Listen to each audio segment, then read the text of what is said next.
On 2025 Children's Day, President Tinubu celebrates children, harps on commitment to nurturing, protecting children as Nigeria's future leaders, innovators, makers.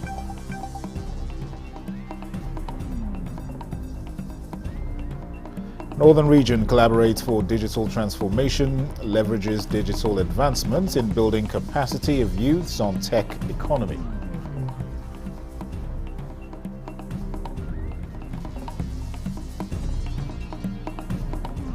And President Tinubu halts ongoing seal-up, grants 14-day grace period for outstanding settlement obligations.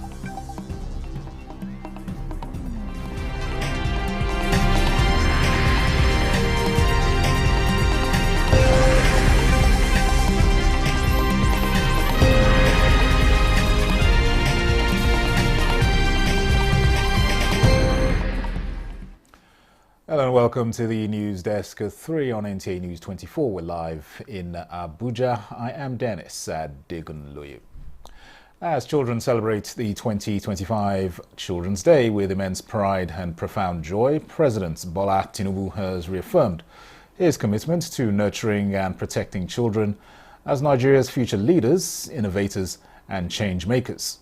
The president believes children are the most precious part of the national fabric, the heartbeat of the nation's future and the custodians of tomorrow's promise, and therefore reaffirms the constitutional, moral and intergenerational duty and commitment to safeguarding every Nigerian child, protecting their rights and nurturing their dreams. This year's theme, Stand Up, Speak Up, Building a Bullying-Free Generation, he says, could not have been more timely, as it speaks directly to the culture we are building. A culture where every child feels safe, respected and heard, both in physical spaces and digital communities, noting that violence, bullying and neglect have no place in the Nigeria of today. President Tinubu says the federal government is prioritizing child protection under the Renewed Hope agenda, including the full implementation of Nigeria's National Plan of Action on Ending Violence Against Children 2024 to 2030. Which he recently launched, providing a comprehensive roadmap to preventing abuse, prosecuting perpetrators, and supporting victims backed by robust financing and multi-sectoral coordination.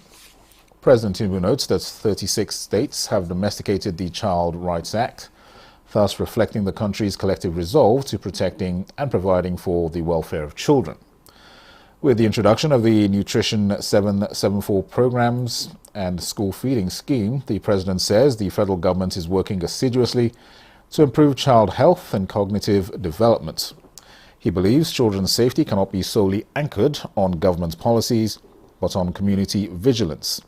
This is why, he says, he is launching a nationwide See Something, Say Something, Do Something campaign today, encouraging every Nigerian to become a child protection champion.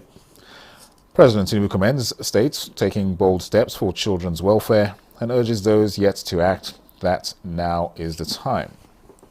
The president congratulates all children, praying their laughter echoes across the land as a symbol of renewed hope and a prosperous future. Meanwhile, First Lady Oluremi Tinubu has called on all Nigerians to take an active stand against bullying, teaching their children that strength lies in compassion, while true leadership begins with looking out for one another. The call is in her message marking this year's Children's Day celebration. She says the theme of the day, Stand Up, Building a Bullying-Free Generation, speaks to our shared responsibility to protect and empower the young hearts and minds who represent the promise of Nigeria's future. Harping on the need for every child to grow up in an environment that is safe, supportive and free from fear, the First Lady frowns schools, communities or online, noting that it leaves lasting wounds that hinder a child's emotional, social and academic development. Well, Nigerian children are joining the world in celebrating Children's Day, a day set aside by the United Nations General Assembly to promote the welfare and rights of children, the future leaders of tomorrow. Ngozi Teknikio, gender correspondent, reflects on the progress made in promoting children's rights and welfare, highlighting the challenges and opportunities that lie ahead for the young ones.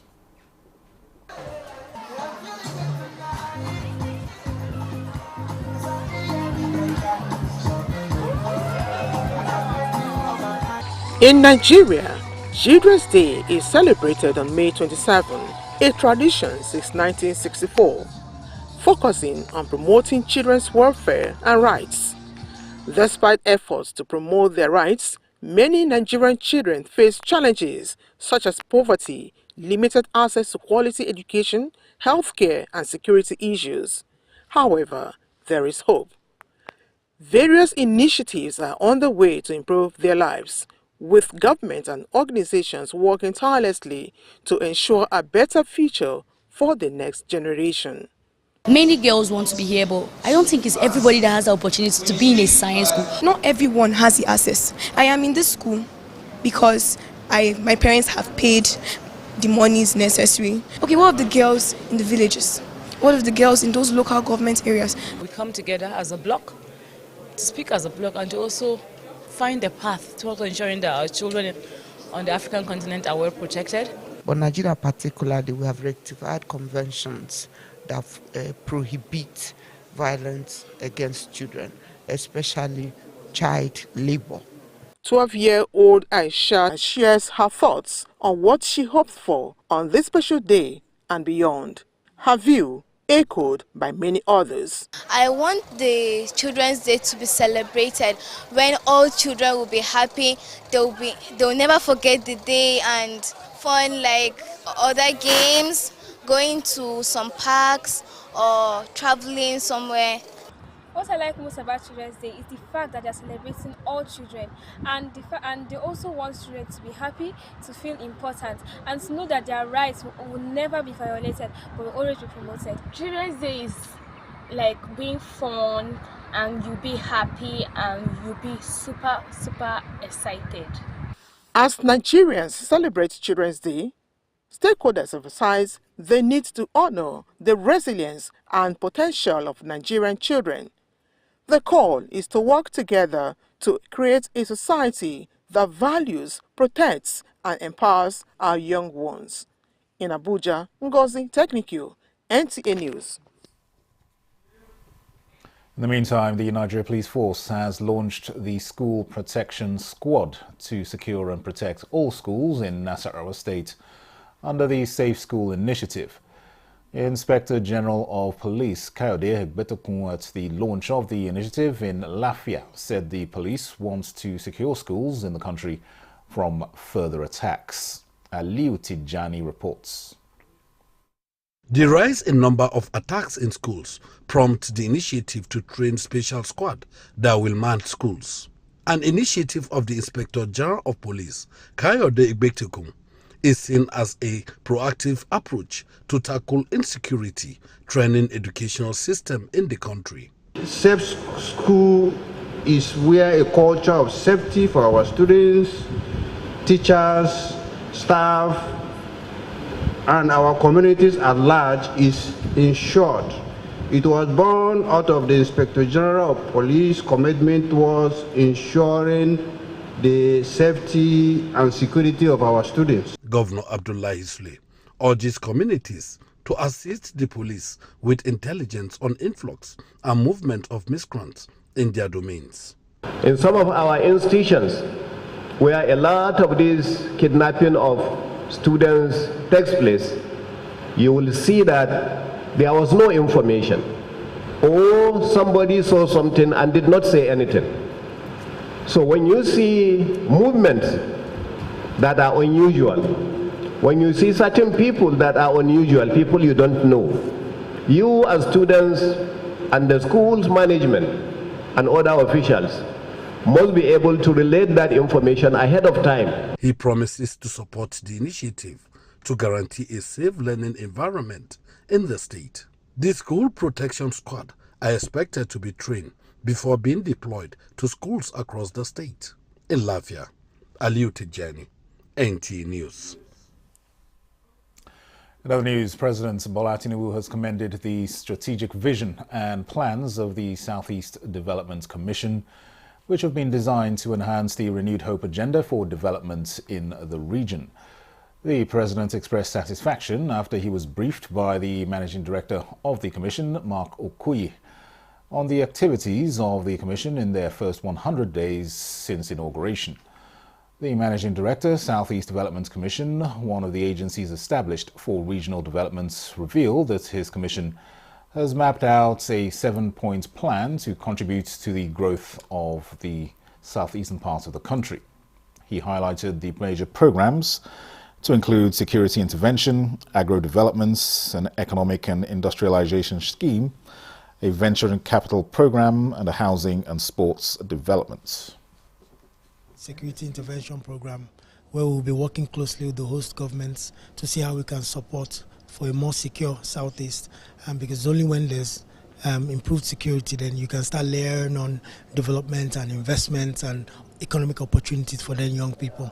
The second is which Mr. President quite liked a lot, was the agro development program, where we aim to develop over 50,000 hectares of land over the next 4 years. But I think the Southeasterners will be getting perhaps one of the big announcements that hadn't been done perhaps since the 60s, something that will catalyze the real sector and the industrialization space within the Southeast, all approved by Mr. President, but he will be announcing that on his own time. House of Representatives has received President Bola Tinubu's request seeking legislative approval for a new external borrowing plan for 2025 and 2026. The President says the proposed borrowing totaling $21.54 billion, 2.19 billion euros, 15 billion Japanese yen, and a 65 million euro grant will cushion spending in critical sectors in light of the removal of fuel subsidy and its economic implications on Nigerians. In separate letters read on the floor of the House by Speaker Tajuddin Abbas, the President also sought legislative approval for a $2 billion foreign currency bond program, as well as issuance of federal government bonds to the tune of 757.9 billion naira to settle outstanding pension liabilities.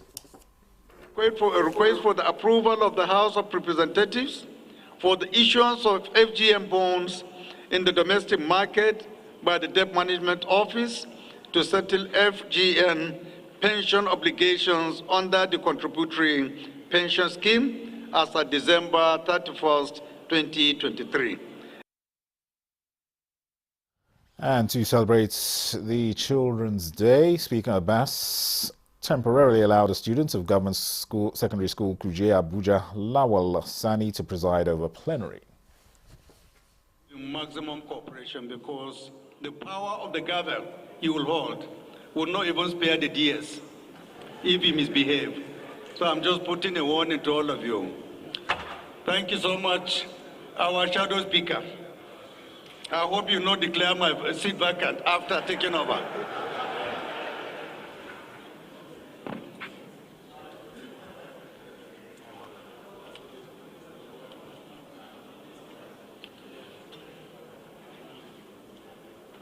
Honorable Ogbara, please lead the debate.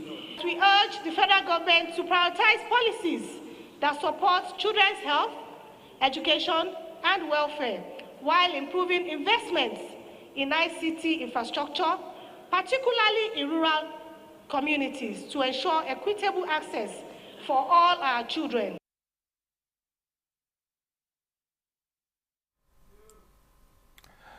This is the News Desk at 3 on NTA News 24. More reports in a moment. Stay with us.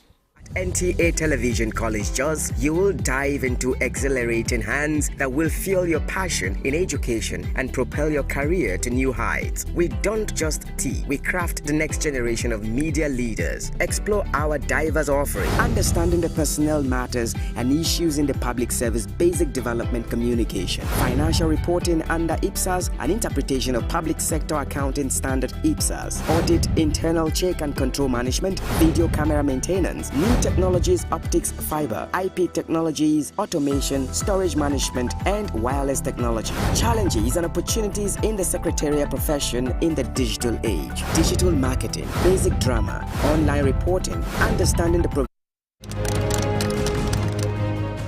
On this day, 27th May 2025, documentary series themed The Mission, The Masons, The Milestones. We are featuring the First Ladies Renewed Hope Initiative at 8 to 8:30 p.m.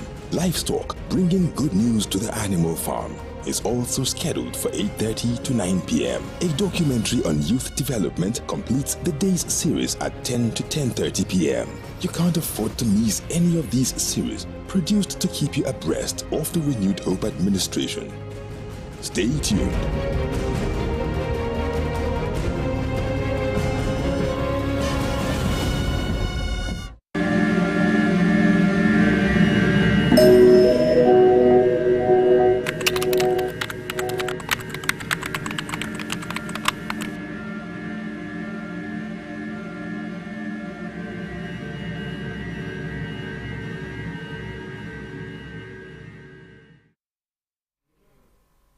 Welcome back.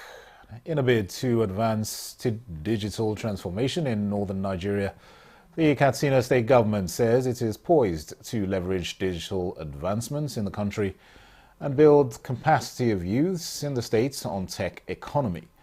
This was at the 2025 second Arewa Tech Festival held in Katsina State.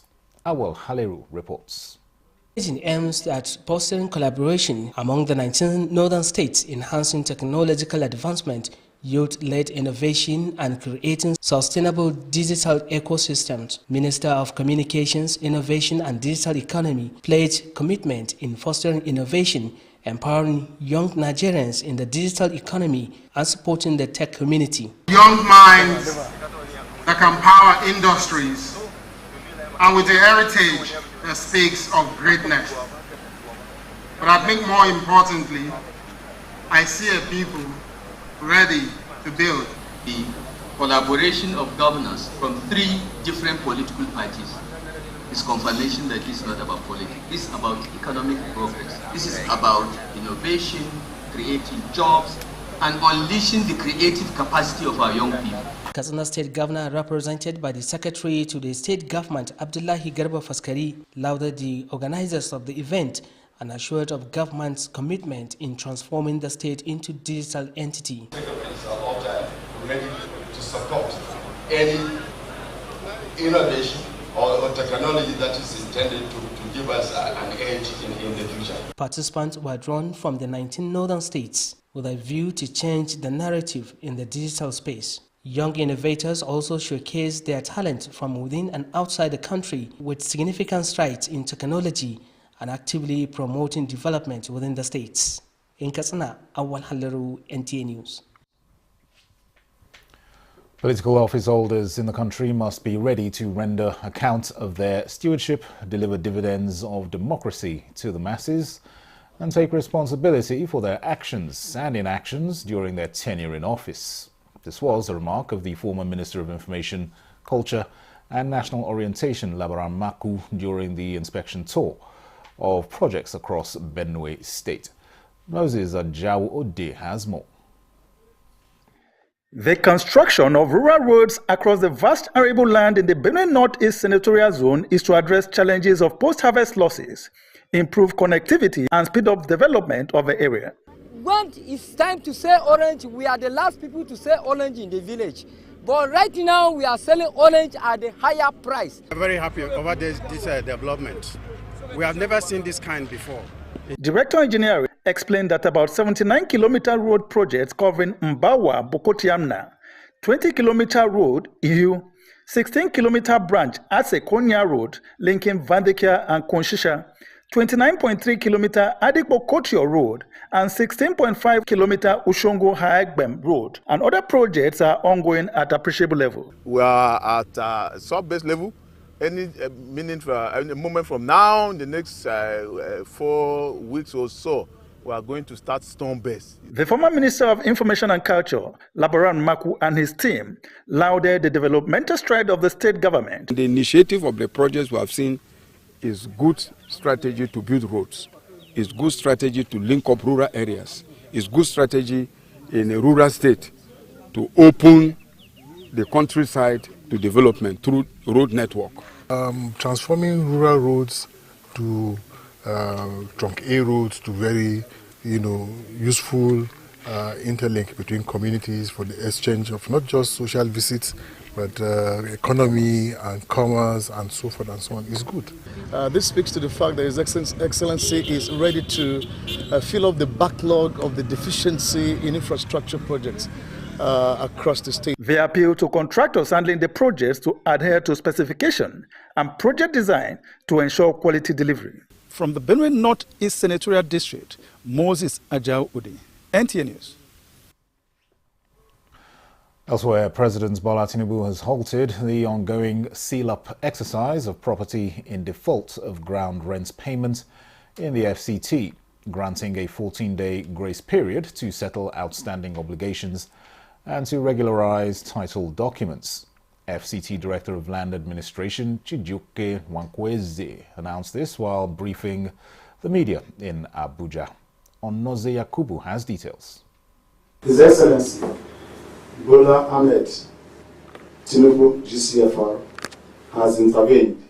The FCT Director of Land Administration says with the intervention of President Bola Tinubu, holders of the affected property have been granted 2 weeks to settle the outstanding ground rent, but with a caveat of applicable penalties.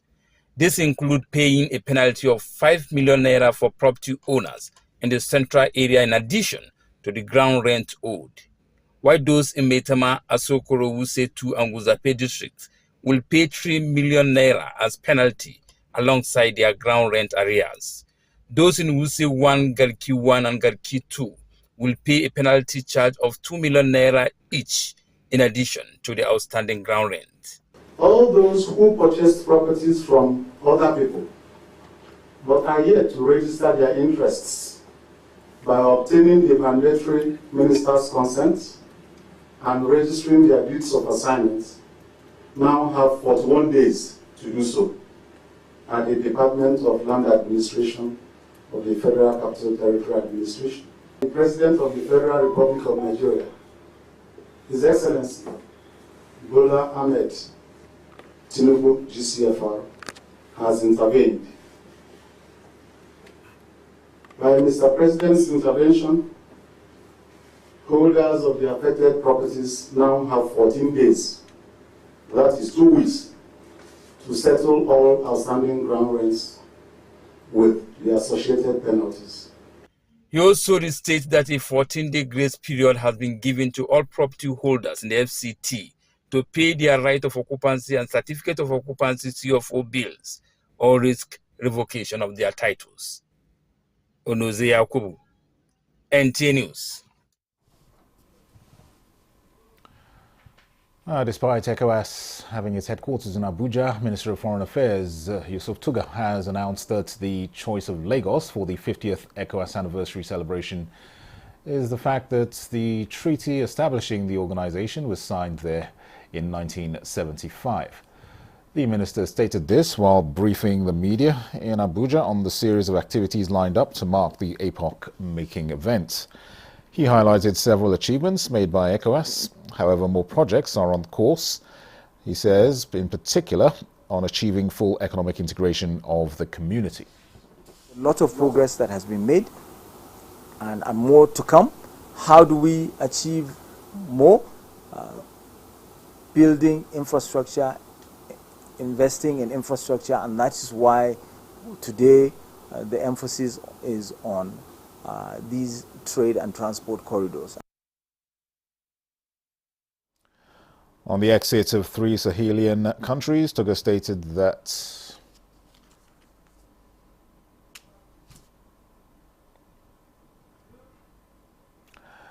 we'll get that complete report to you subsequently. Now, the chairman of the Nasarawa State Council of Chiefs, the Emir of Lafia, Justice Sidi Bagi Mohammed, the first retired, has hailed the establishment of the Federal Road Safety Corps as the best thing that has happened to Nigeria, citing the agency's transformative impact on road safety in the country. The Emir's endorsements, as well as positive postulations, came during the working visits of the Corps Marshal of the FRSC, Shehu Mohammed, to the Nasarawa State for the flag-off of a special patrol operation tagged Operation Sanities. The FRSC's Corps Marshal Shehu Mohammed, who expressed gratitude for the support the Corps continually receives from the Traditional Council, also urged all Nigerians to support the Corps' efforts, emphasizing that road safety is a collective responsibility while calling on citizens to adhere to traffic regulations and work with the Corps to build a safer transportation system.